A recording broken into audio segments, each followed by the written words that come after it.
A Course in Miracles says that an untrained mind can accomplish nothing. I read somewhere that up to 95% of us are just running on autopilot, on habitual thoughts and patterns.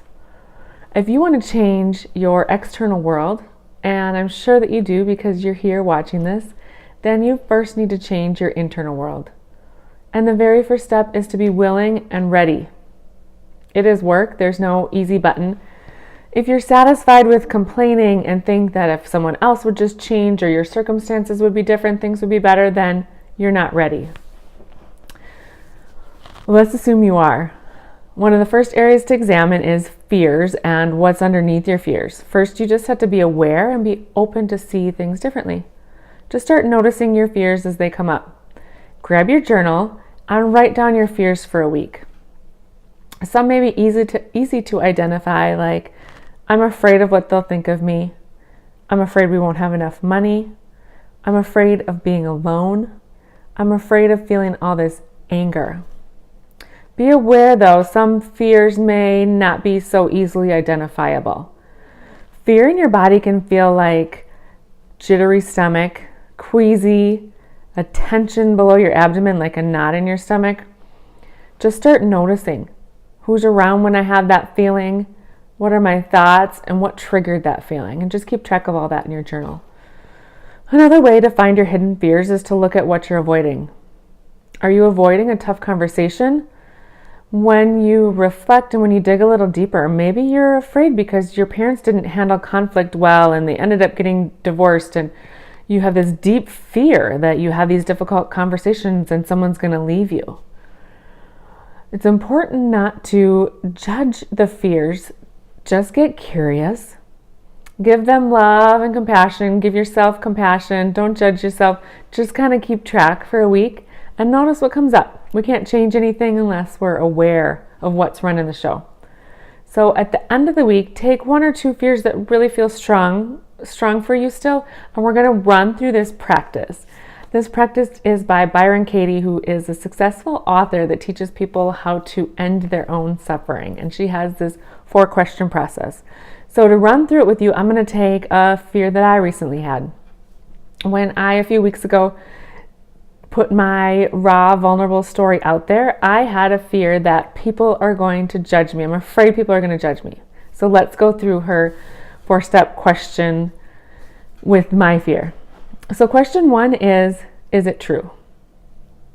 Well, I can't say for sure that it's true. Is it true? I don't know. Question 2, can you absolutely know it's true? No, I cannot with for certainty know that it's true that people are going to judge me. I can't know for certain. Question 3, how do you react when you believe that thought? Well, when I believe that thought that people are going to judge me, I feel small, heavy, weak. It stresses me out. I feel anxious and shame. And then I have negative thoughts about the people that I perceive are judging me. And my mind races and just goes on repeat. I question myself. And when my mind is on repeat like that, I can't tune in or listen to my intuition.